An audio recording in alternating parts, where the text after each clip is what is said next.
It's Wednesday, and we're back with another edition of the Greg Cherry Show. As always, of course, I am your host, Greg Cherry, the Wrestling Trivia Challenge champion for, it'll be next week. It'll be 3 years. Next Wednesday, 3 years on the day. Yeah, it's incredible. Banana. That's banana, as Pat would say. Absolutely. And, of course, joining me is the man who was the very first Wrestling Trivia Challenge champion, the 4-time Wrestling Trivia Challenge champion, good old JM, Jeff Meacham. Jeff, we are in the midst. We're about to close out the first round of the Wrestling Trivia Challenge. Yes, sir. Tournament. Yes. And that is actually the first thing on our docket today is we're going to be talking about wrestling trivia. And it's not just our show because WWE Stump the Bump Trivia contest began today.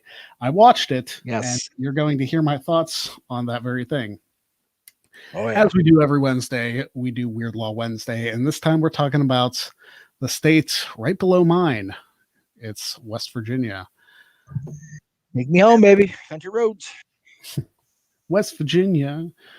And, of course, send in your questions for the Wednesday Q&A. Jeff, you were a party to watching the episode that's going to be airing tomorrow, so obviously we don't want any results talked about. But the first 7 matches, you of course were in the inaugural triple threat. Yes. How have you liked this tournament so far? I think it's been very interesting, to say the least. Now let me get my courage going here. It's been one of those tournaments where you know it's going to be good. You know you're going to have good television. You know you're going to have good unexpected things happening. But this, like I've said, each and every match since mine, I'm so glad I'm out. Because these guys coming up, starting next week in the second round after this last match tomorrow, just are... I find it funny. I've been saying this, since my birthday on Monday. I find myself very humbled almost by how far the fandom of wrestling has come, how far we've come as a fandom here at No DQ and the Jeff Meacham Network, the Greg Cherry brand. I feel like it's getting better on the fandom side as far as our stuff is concerned. We didn't used to have all these people that were good at trivia. Like, no offense to anybody that worked with us in the past, but Aaron would always go, "Okay, Jeff, what's this fact on this?" It was always me. He'd always fall back on me for the information, for the stupid trivia, the useless crap, if you will. I don't have to do that anymore. And that's wonderful. It's so great to see so many fans into the product and part of the product, which is so awesome for us at the Trivia Challenge. Exactly. So if you have not been paying attention to the Wrestling Trivia Challenge tournament, it's of course all exclusively on the Greg Cherry brand. The entire tournament thus far, there have been 7 matches. The 8th match, the final match in the first round, takes place tomorrow. So let us recap. Just to save you a little bit of time, but go back and watch the matches because it helps us all greatly. So the first match, the triple threat match, Chris Cass defeated you and David Diaz in that match. His opponent is Paul Mead, who defeated Nico Suave Rigoli. And Nico is not somebody to be taken lightly. Like, he just had a bad day. But it's really that simple. All it takes is one bad day to knock you out of this thing. So the first second round match we will be seeing, which will be airing next week, will be Chris Cass against Paul Mead. And whoever wins that match will be facing the winner of Michael Turner, who shut out Stat Boy in week 2 against the host of Quizlemania, Wrestle Talks, Adam Plapier. I'm really looking forward to that match. I think it's going to be surprising. I really think if you watch the first round match, you might think that, and I do too. I think Michael Turner could possibly wipe the floor with Adam. I love Adam. He's a great person. He's fantastic, but his wrestling trivia knowledge is not as strong as his, like, he does lists and stuff all the time. He has great knowledge of wrestling, but sometimes the pressure of the trivia seat is too much. Absolutely. So I think Michael Turner has more edge in that category than Adam. I could be wrong. Like, anything can happen in this tournament, but there you On the other side of the bracket, Travis Fame, obviously my best friend, advanced, defeating Jordan Owens, and Scott Gata, who is in WWE's Stump the Bump trivia tournament, which we will get to in just a moment, also advanced. And I'm looking forward to that match as well. Yeah. I mean, Scott and Travis both know a lot about wrestling, and they're both very well versed in the trivia aspect. Yeah, so, we talked about Scott last week that, Scott came up against you, and Scott did not do his best against you, not on purpose. It's just, the pressure of the hot seat. It's really what it is.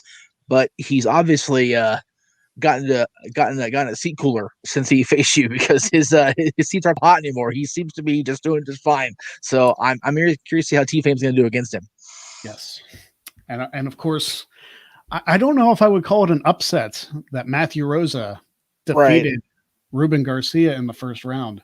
That one was a tough one to predict. Yeah.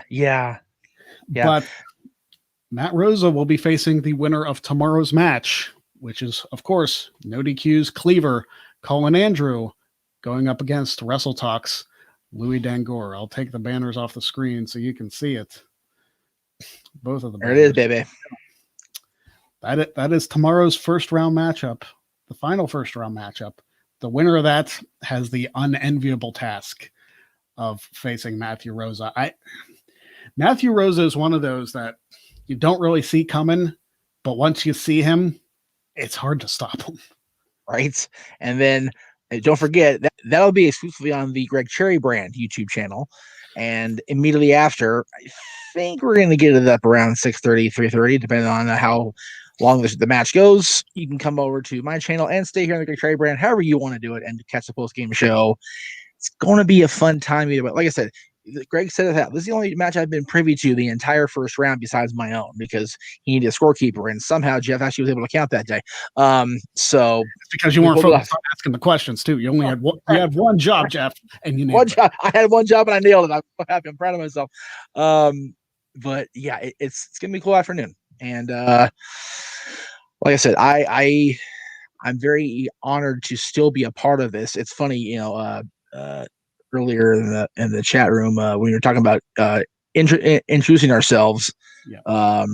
Josh said he may be the first, but Greg is the best. I've never not said that for a minute. Like, people have been like, when are you gonna go back and challenge Greg? It's like, when I can find a DeLorean and go back in time and fix it in the first place, because he's beat me more than once. There's no denying the greatness of the Greg. It really is it is what it is, guys. So he is the best. And this tournament that we're holding here on the Wrestling Trivia Challenge, and the reason that he applied for the bump in the first place is because he knows he's the best.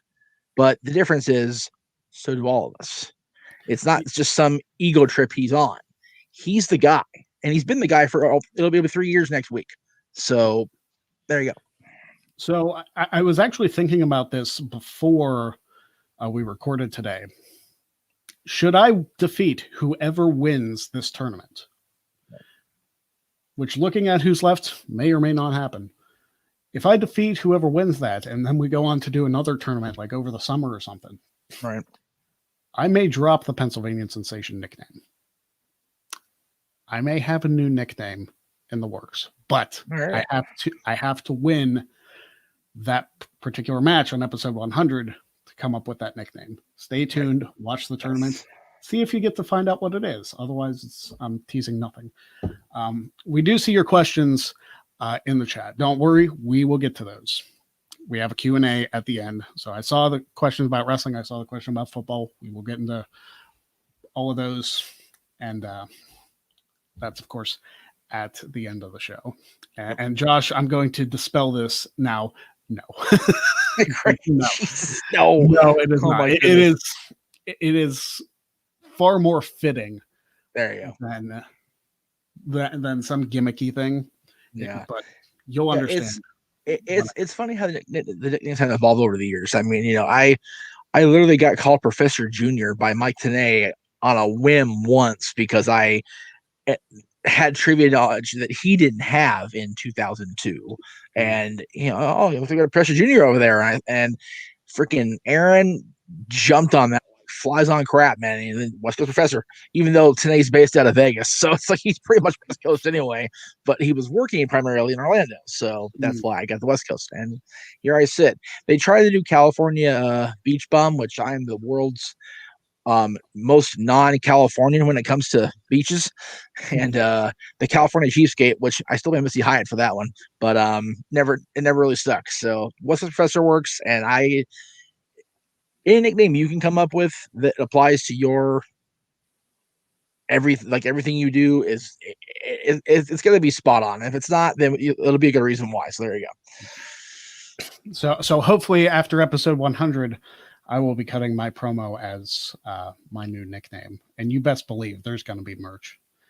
Elon, I appreciate that, but it's not going to be a takeoff of a WWE name. Right. Maybe a little bit.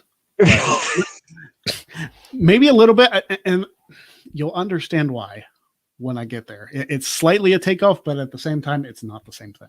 Right. So there you go. The bump, WWE's the bump, Stump the Bump trivia contest, which unfortunately I did not get selected for.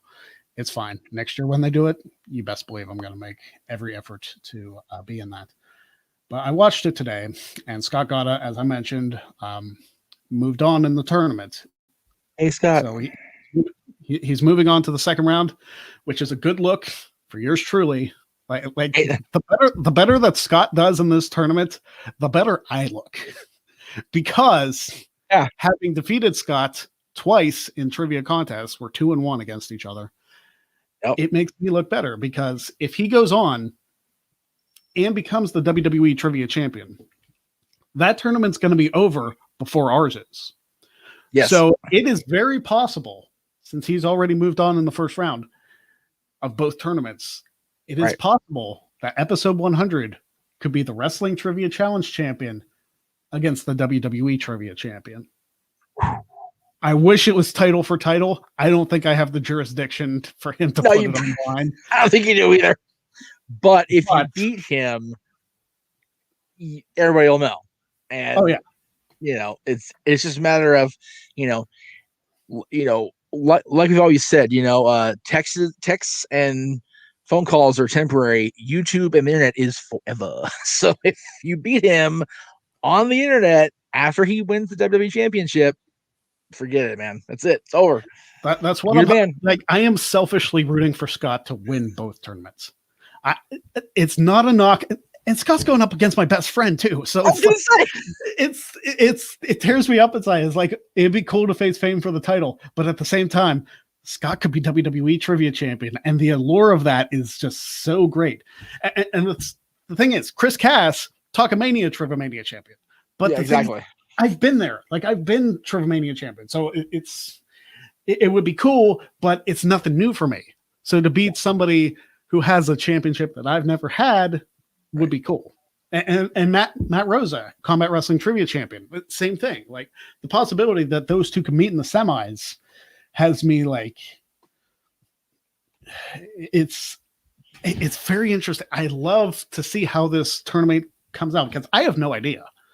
I have no idea what they know, where their gaps are, anything like that. I have no idea where any of them could possibly land. So it's very possible that it could be like Chris Cass against Scott Gotta. It could be Adam Blampier and Louis Dangor. It could be a Wrestle Talk final. Holy crap, the viewers. You think about that for a second. Like, Jesus. Yeah. There's so many possibilities. And I know mathematically there aren't that many, because there's only 8 people left after tomorrow. But just the possibilities of how many combinations could end up in the finals. Being the host of this tournament is exciting for me, because I get to watch it all play out, and I don't know how it's going to play out. So it's that anticipation. It's that what's going to happen, and you're live in the moment. It's so cool. it's like a certain somebody would have said back in the 80s, you're dealing with the cream of the crop. Yeah, cream of the crop of the trivia. And, and all these guys want their cup of coffee, their moment in the big time. Yeah, that's what they want, man. And that's what they're going to get one way or the other. Either going to go in there in the finals and shock the world, or they're going to go into the finals after the tournament's over and, realize your place. And, and like you said, yes, there is a definite little bit of anticipation of Scott maybe going all the way in both tournaments, winning the WWE's tournament, and then facing you, which would be huge for everybody because WWE will never acknowledge it. They won't, no, of course not. But everybody will know if the match takes place one way or the other, which would just be awesome. So, oh yeah, it would be. I'm selfishly wanting that to happen. Whether or not it does happen remains to be seen. So there are so many interesting matches that I'd like to have because I've beaten Cass before. Right. I've beaten Paul before. I've beaten Scott before. Right. I've beaten Michael Turner before. Adam, Louie, and T-Fame, I haven't. Right. And Matt Rosa, I haven't either. Right. So it's 4 people I've beaten, 4 people I haven't really had the opportunity to. Right. That also plays into it. Yep. And I haven't faced Colin either. Right. Because we tried to get that last year. We tried so hard. I know. I still feel sad to this day about Colin. It's just scheduling is a nightmare for anything, but especially when you're just starting out a fledgling network, if you will, trying to get everybody's schedules aligned is such a bitch. It's terrible. So, Josh mentioned if only I could make it a triple threat with the Wrestle Talker Quizlemania Trivia Champion. So right now, that's Melina. There you go. Yeah, Melina, who is defending her title tonight against Denise Salcedo, Alex in the ring, nice, and your buddy SoCal Val. Yep.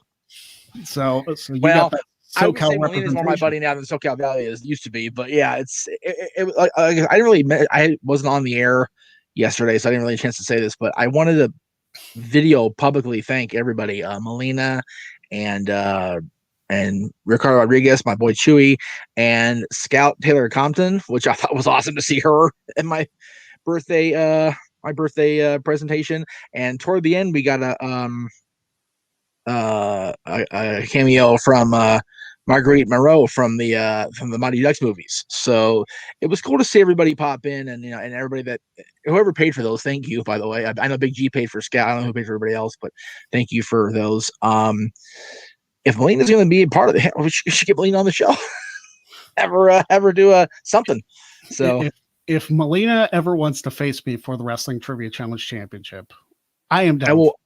I will try to make that happen for you. Then there you go, brother. There you go. Like if that's a one-off match and we face each other for the Trivia Championship, that would be fine. Melina, I'm sorry, you're amazing, but I slaughter you. Yeah, I don't take it easy on anybody, and you would be no exception.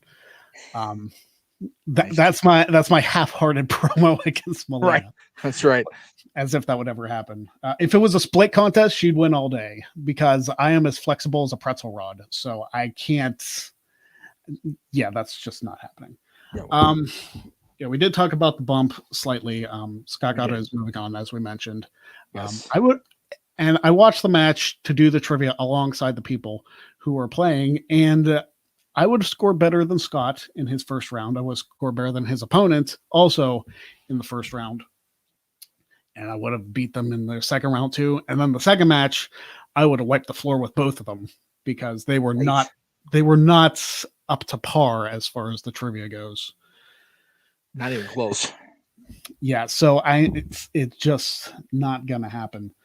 But I want WWE, I want the bump to take notice of yours truly, because yes, I'm not in the tournament, and that's probably the best thing for the reigning champion that I'm not. The fact of the matter is, I don't understand why I'm not in the tournament. If it was a character thing, sure, I might have been a little bland. If that's what it is, okay, fine, I get it. I'll Right. character it up next time.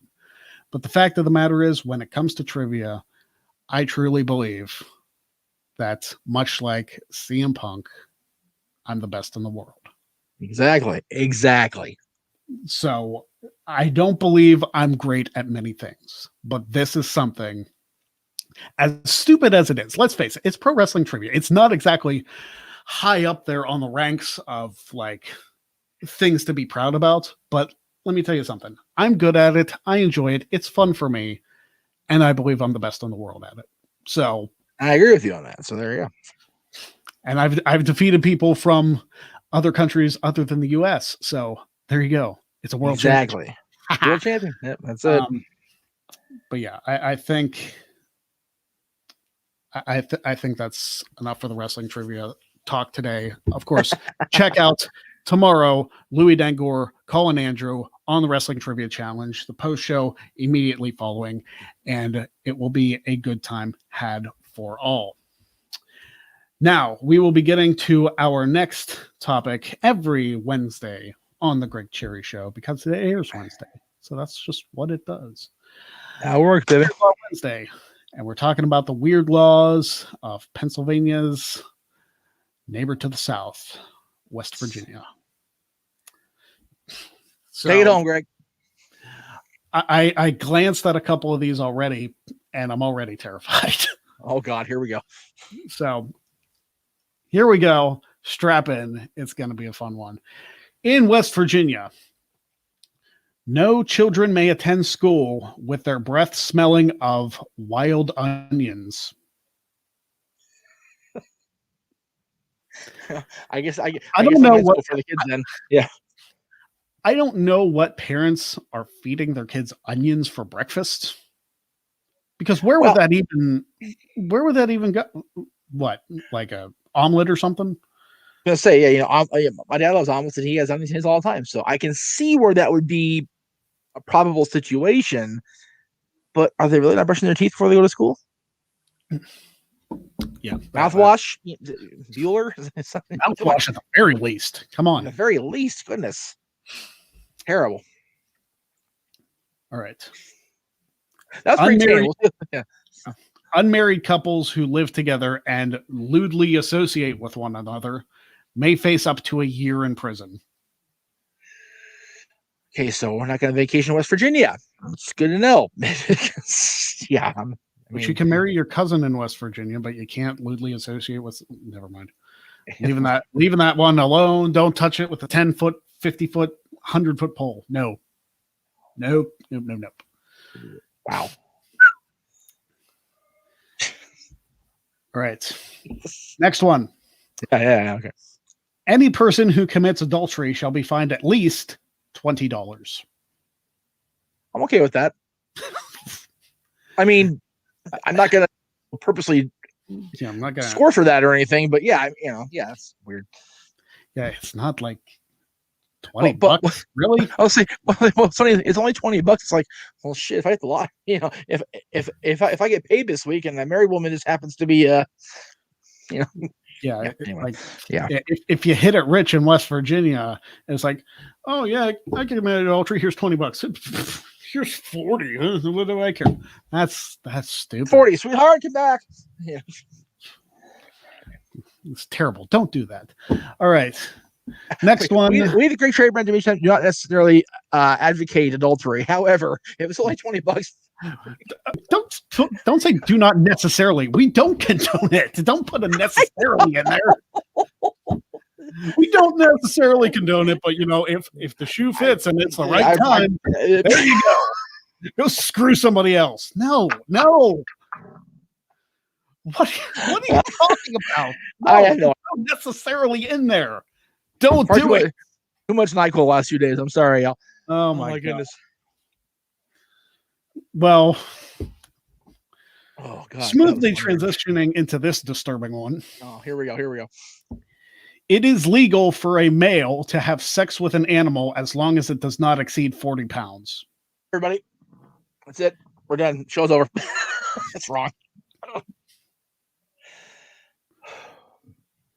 Maybe that's my question. Maybe that's where the necessarily comes in when you do the Right. adultery. It's like, okay, instead of doing that, do this. Yeah. Right. Less disturbing. Right. It's still wrong, but it's still less disturbing. Yeah. One's morally wrong. One's just wrong. Yeah. One is just like, check yourself into a mental institution and handcuff yourself to the damn wall. Yeah. So you don't touch anything. So it's illegal to fornicate with an animal. What was the rest of it? I got lost in the process. Like, I'm not repeating it. Watch the show back. I am not repeating it. Because like the animal can't be 40 pounds. Like why is it okay? Like if the animal's smaller than 40 pounds, human will kill it. So like, wait. Oh God Almighty! Moving on as quickly as we possibly can. Yeah. A tax of 1 cent is levied for every 16 and 9 ounces of Coke sold in a store. It's not that much of a tax. That one's that sounds about right.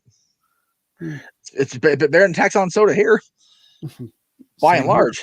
Yeah, that's weird. A 20 ounce is almost $2 here. I can't imagine how much it is in California. As far as a bottle, yeah, it's about $2. Really? Okay. Yeah. But what's really sad is we have the tall boy cans that are the tall boys, like they have tall beers. We have the same type in soda. They're about $2 too, which I and they're less than 20 ounces. So I don't know where they get the price breakdown. Weird. I'm guessing between it being a container, because 2 liters are like $2 too, but they're not. Yeah. It's like, right. Actually, some 2 liters are less than $2. Well, if you're buying the TNA brand Shasta, then you get cheaper, obviously. But it's Aaron, that was for you, buddy. Yeah. Anyway, all right. A person may not hold public office if he or she has ever participated in a duel. Okay. First of all, have you seen some of the people that hold public office? And it's not just in West Virginia. No. I'd rather have somebody who participated in a duel than most of the people, if not all the people that are in power right now. That have the chutzpah and the skill to win a duel than people that have been in politics the last ever. For each act of public swearing, a person shall be fined $1. Shit. So if you're watching this in West Virginia, mute us. Yeah, right.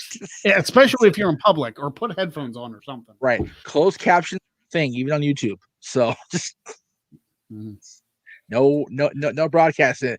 Especially almost any show on my channel. Forget it. You're done. According to the state constitution, it is unlawful for anyone to own a red or a black flag. Why? Now, are they talking pure red, like one solid color red flag? One it doesn't specify. So okay. I'm guessing, like, even if it has like an emblem on it or something, you can't do it. I'm asking because up until recently, the flag of the Confederacy was pretty much not okayed, but definitely looked like, okay, yeah, you got it. I don't care. So, and that thing is like red and black all over the place. So, well, also there are Steelers fans in West Virginia, so they probably couldn't have that unless they got like the away team colors. Right. But even still, because the away team is the gold, but you still have black in the flag. So, but I'm guessing it's the main color of the flag. Like, I'm guessing you can have black on the flag, right? But like if it's not the main color, then it's okay. Okay, it makes sense. I mean, the law of it makes no sense, but the where they divide it does make sense. So if you own a Wolfpack flag in West Virginia, you're in trouble. Jail. You go in jail. All right, next up, Jeff. This one would screw you completely. If you wear a hat inside a theater, you may be fined. That's wrong. That's terrible. I wholeheartedly disapprove that. That's terrible. All right. Next up. Yes. Why? Roadkill may be taken home for supper. Well, I've never had it myself, but I do know plenty of people that actually find a way to make that edible. So, especially in the southern part of the United States. So, again, But West Virginia's not even that southern. Like, I know that. No, I know that. But it's not out of the ordinary to be a thing at all. It's very, very common, actually, from what I have come to understand in recent years. Another West Virginia law, and I've seen this on other states. Right. This specific law. It is legal to beat your wife so long as it is done in public on Sunday on the courthouse steps. Why?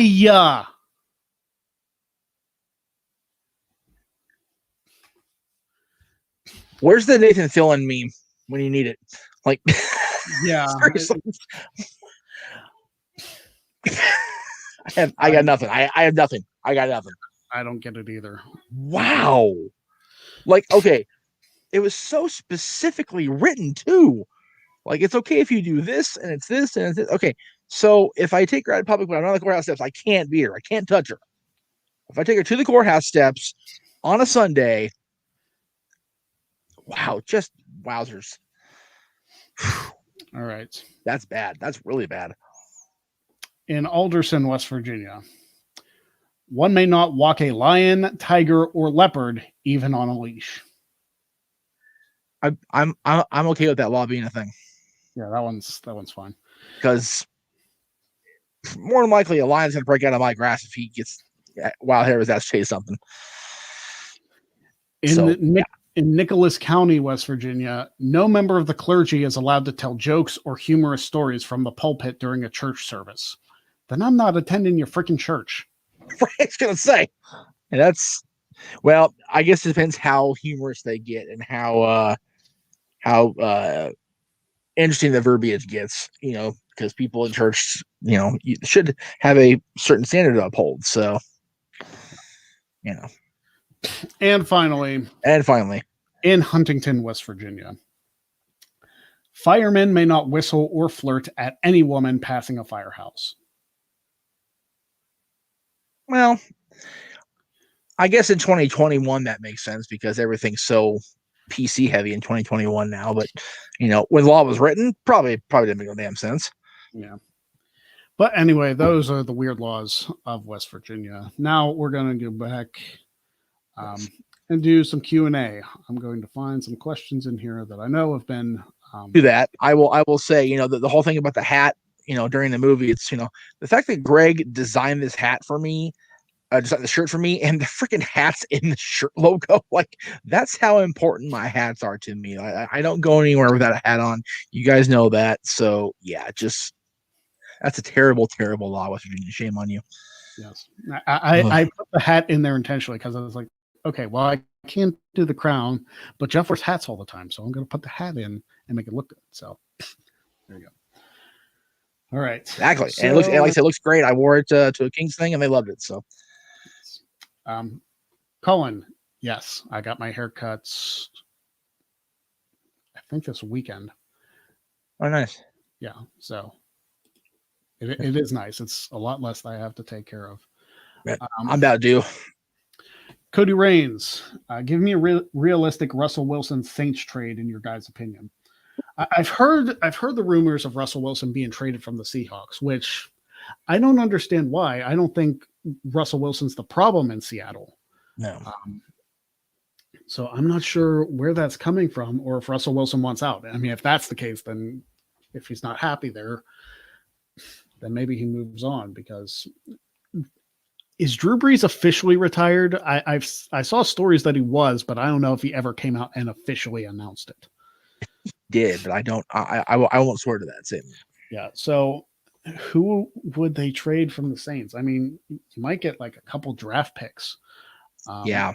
Because you figure Russell Wilson is not exactly like third, fourth year in the league. No, he's well deep. Yeah. So Russell Wilson to the Saints. I don't even know who you'd offer up from New Orleans. Yeah, again, it might just be draft picks if they decide to do that. Like like high up draft picks. Like you're not going to get him for like a 6th rounder or something. I mean, have to yeah, trade a couple 3rd rounders and maybe a 2nd rounder or something. I don't know. yeah. I mean, like you said, he's not exactly at the in the prime of his career or whatever, but he's still not. It's still Russell Wilson, so you got to offer up some pretty heavy things for that to happen. So yeah. So I don't have a realistic one other than trade like draft options, but that might maybe that's all Seattle needs. I don't know. Maybe. Thoughts on WWE having a second African American champion in the last 3 years? I love the fact that Lashley's champion.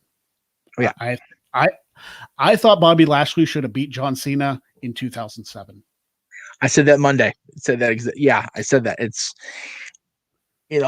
yes, I've had my association with John or whatever, but it's and that call was not John's to make. We know that, yeah. But off the momentum he had of winning the ECW championship, beating the McMahons, being involved in that WrestleMania thing with Trump, he had everything going for him except Vince completely 100% behind him.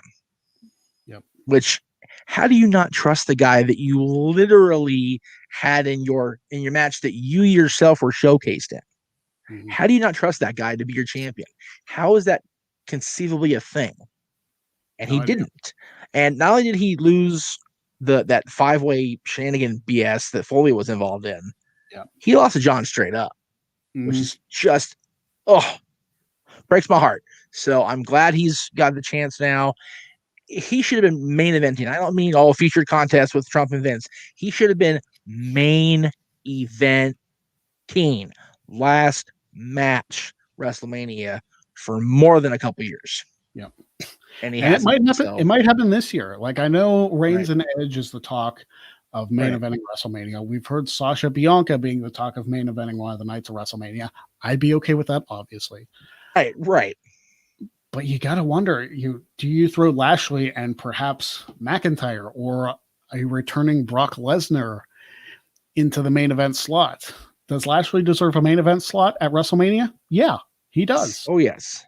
I would put, the Hurt Business is the best thing about Raw, period. Yep. And there's no yes, but it is the Hurt Business is the best thing about Raw.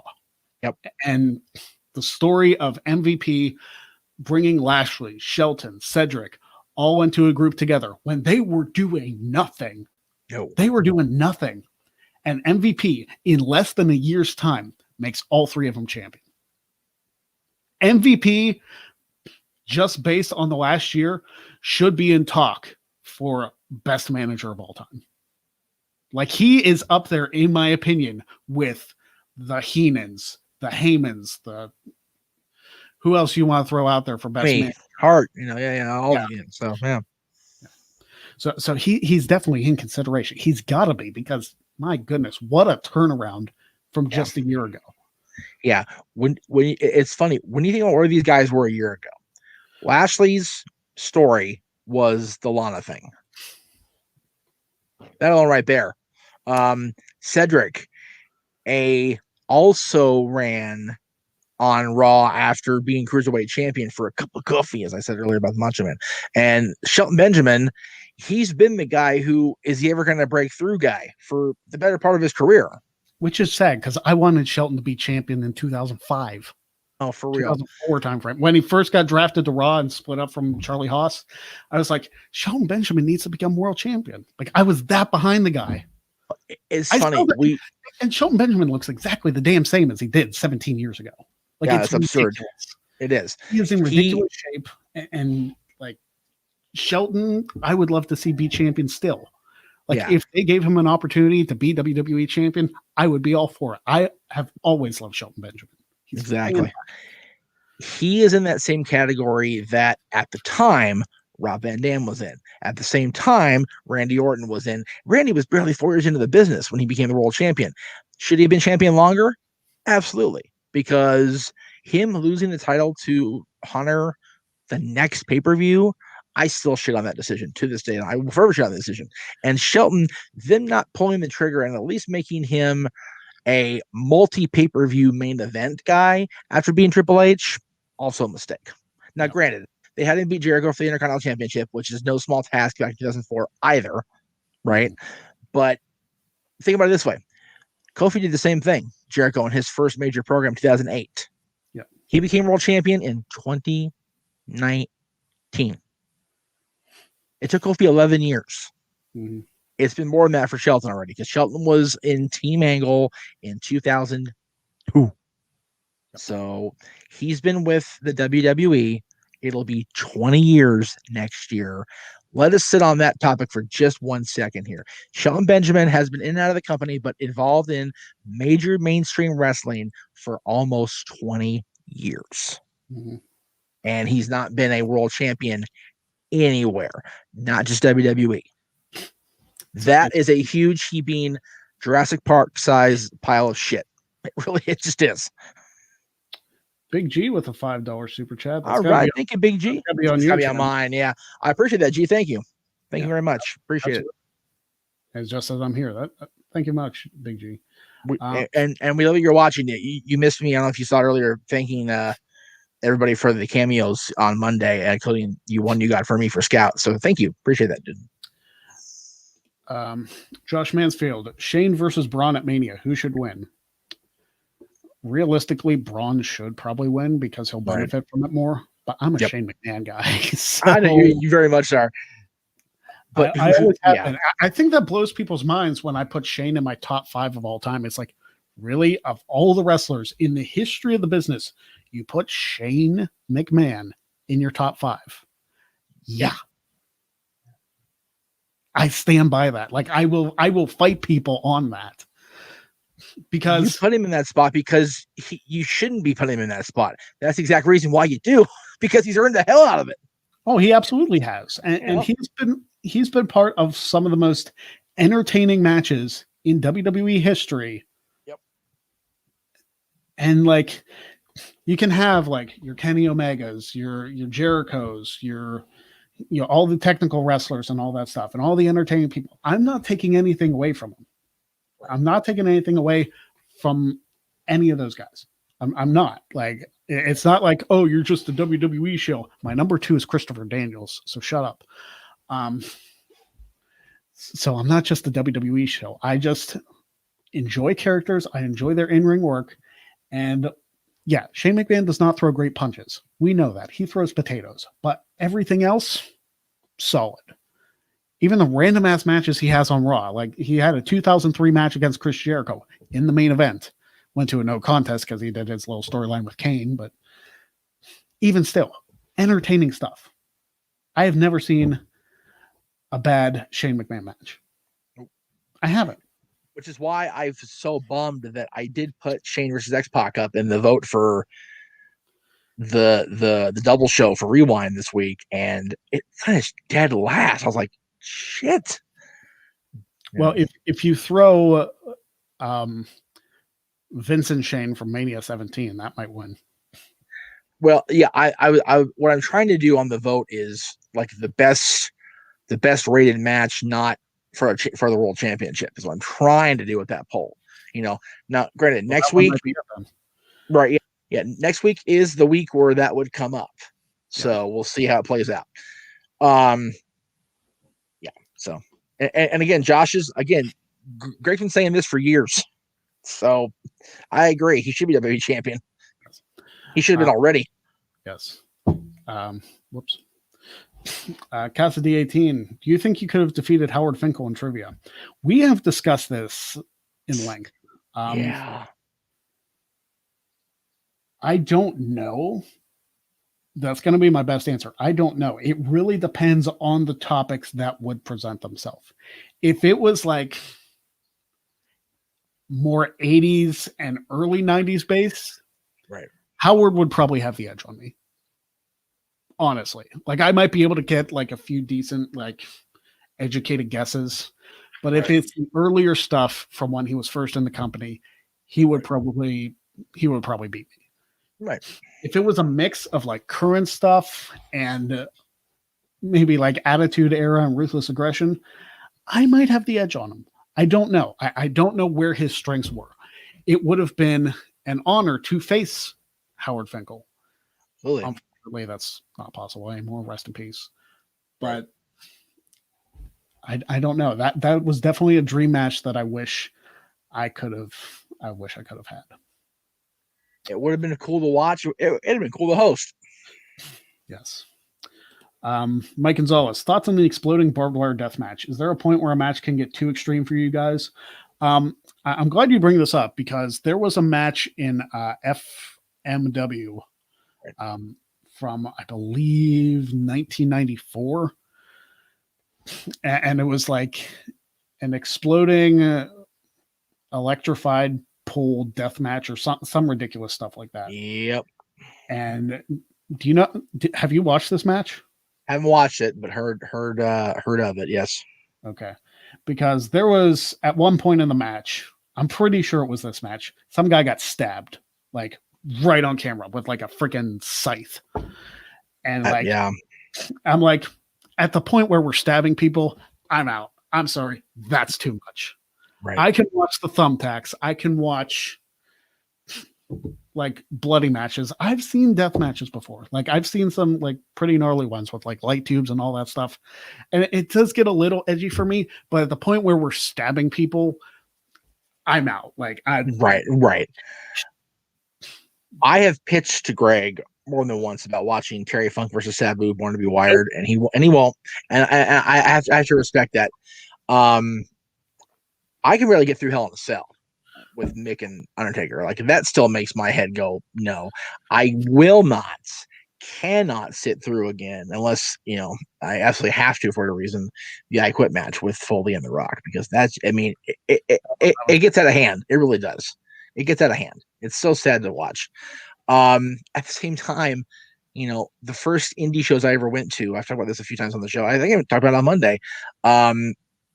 The second night, my birthday in 2003 at XPW, we had Justice Payne, rest in peace, Tammy Sitch and I sitting in the control room taking turns trying to dry heave over Supreme's death match with Ian Rotten, because it wasn't just wrapped around with a barbed wire wrapped around the ropes like you're going to do on Sunday. There were no actual ropes. They took down the ropes and strung out barbed wire in place of the ropes. Once they did that, I'm like, okay, yeah, that's where I check out. But at the same time, it's funny you mentioned as far as extreme, I still can't watch John Cena versus Brock Lesnar from 2014. There's no death matches involved there, but it's brutal. I'm not looking forward to reading the reports on the guy's condition after Sunday, but I am looking forward to see how they play it off in 2021, because you don't see very many of these matches anymore.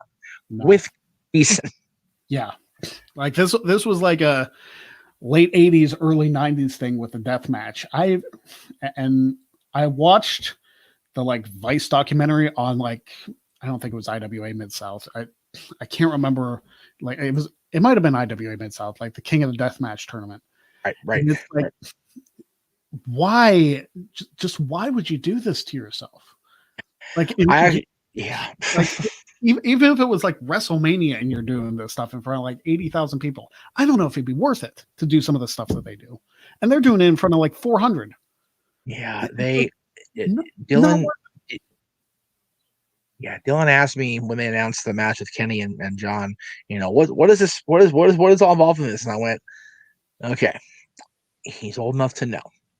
So I YouTube searched the Cactus and Terry Funk match. And I said, here you go, Bubba.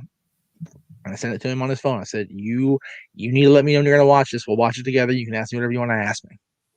Because Cactus and Terry is not pleasant at all. It's hard to watch. And the problem with the Cactus Terry Funk match is they had a whole big thing where they were supposed to have, the whole exploding ring was they have an explosion in each corner to make it like the big finale. During that match, the freaking the little pyro things kind of like they spazzed. Mm-hmm. So the decision was made to, in place of the awesome explosion, brutality was going to increase, which is why Mick came out of that match looking like he had been through an Alfred Hitchcock scene filming, which is why Terry Funk was basically carved out of there. It ain't pretty, guys. And granted, There's a lot they can do with special effects now. We've seen what WWE's done in the Thunderdome. So don't be surprised if the live match between Moxley and Omega is anything but. If I had to guess, if it was Moxley who had anything to do with it, he would want to make it real because he's a psychopath. Not that Omega makes sense, but right. I am not going to go into Moxley. Like, I would never want to face Moxley in a death match ever. No.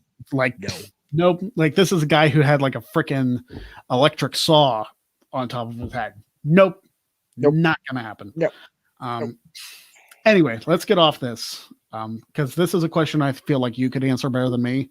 I know what my answer would be, but it's more for you. Elon Brown, do y'all think Dak should get Mahomes money? No. And again, I love Dak. He's our guy. And well, he's your guy. Ours and Dallas Cowboys fans guy. But no, he's not worth Patrick Mahomes' money. I'm not saying Dak's not worth a shit ton of money, because he is. He's yet to have that year of 16 weeks of showing why he needs that money. That's the thing. He's either been hurt or he's had slumps or whatever. If Dak were to have a solid 16-weeker, I'd put him more on the talk of Mahomes' money. But he hasn't been that guy yet. So now, is he in a contract year? Like, is this? I actually think he signed his contract last year, where he was like, he was supposed to have the franchise tag last year. Like, that was the whole point of his contract, and then he got hurt. So I don't know where that stands now. So yeah, I wasn't sure. His contract was up last year, and he re-signed going into this past season, and just a disaster of a year. Okay. Yeah, coming off an injury, I'm not exactly sure. Yeah. Oh, but before you get to the next question, Josh, I do see your question as you JJ's. Yes, the 6-person thing at One Night Stand, they took really good care of Mick and Terry in that match. Like, it wasn't near as bad as it looked, right? And then JJ, Cactus, and Orton, I still cannot watch the part where Cactus elbow drops Orton off of the stage. There's that big, it's funny that Greg mentions the word scythe, that scythe looking piece of the wooden panel. If Foley goes a foot or two far, that he's freaking decapitating himself. Okay. That was a little much. Yeah. So yeah, not so much for me. All right. I think that's all the questions I want to cover, because I know we got other filming to do today, but thank you guys for joining us on this episode of the Greg Cherry Show. Of course, go and check out Wrestling Trivia Challenge tomorrow, 6:00 Eastern, the final first round match between Louis Dangoor of Wrestle Talk and No DQ's Colin Andrew, who will move on to the next round to face CWT champion Matthew Rosa in the quarterfinals. And of course, the post show immediately after that. And before Wrestling Trivia Challenge, you'll want to check out Wrestling Rewind with both of us, yours truly, and Jeff Meacham. We will be doing a double feature. We will be watching Bret Hart and Owen Hart from WrestleMania 10. Looking forward to that one. And in a complete contrast of styles, the dumpster match from WrestleMania 14. So it's two completely different matches that we will be watching in one fell swoop. So check us out for that. It says today at 2:00. I'm gonna try. If not, it'll be immediately before the trivia show tomorrow. So I also want to get a plug out there for Dads this Friday. We already recorded that. It's in the can. It's downloaded. It's ready to go. I just got to upload it tonight.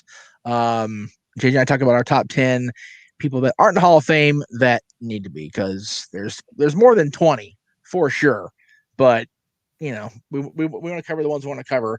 And I do want to throw this out there to Greg live in public, if you will, baby, because the week of March 22nd, which is Monday, my dad's birthday, I do want to request of you that we move Rewind to Friday. Okay. Because, as all some of you may know, boom, baby, there you go. That's my plan. I'm okay with that. Because honestly, when you have the show start at 8 p.m. Eastern, which is when Nitro started on March 26, 2001, and I'm gonna kiss my own ass here. But I sync that shit up perfectly. So we're gonna watch them together as they aired. No course, obviously, course to figure out, but I've got it all ready to go, man. I'm so excited. And then the previous Tuesday, whoever wants to be on the panel, come on over to Jeff Feature Network because that's what we're talking about that Tuesday night. 20 years to the day. So That's crazy. I'm excited as hell, man. 20 years WCW's been gone. Right? Like, what the frick? I do want to bring this last question up. Toughest part of CWT, which is Combat Wrestling Trivia. The toughest part is as far as the Clash of the Combatants, which is basically the trivia equivalent of the G1 Climax. The toughest part is getting your opponent's strengths. And that's something I'm actually recording a match tonight for that. That's something that I'm going to have to work on because even though it's only a couple questions,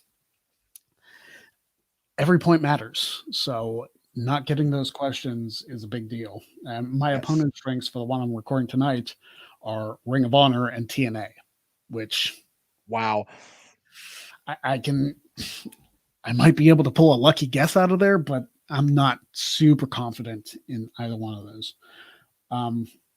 I feel a little more comfortable with TNA than I do with ROH, but it's not just strictly like WWE and AEW. It's all of wrestling. So like we got a couple NWA questions. I was like, where's Jeff when I need him?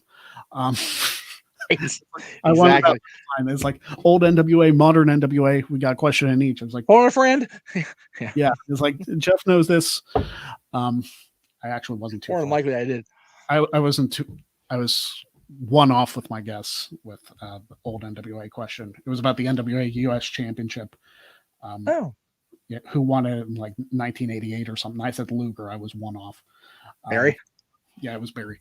Nice. See? Yeah, see, it's right out of the hat, man. Freaking US title 88 guy, Barry. Yep. I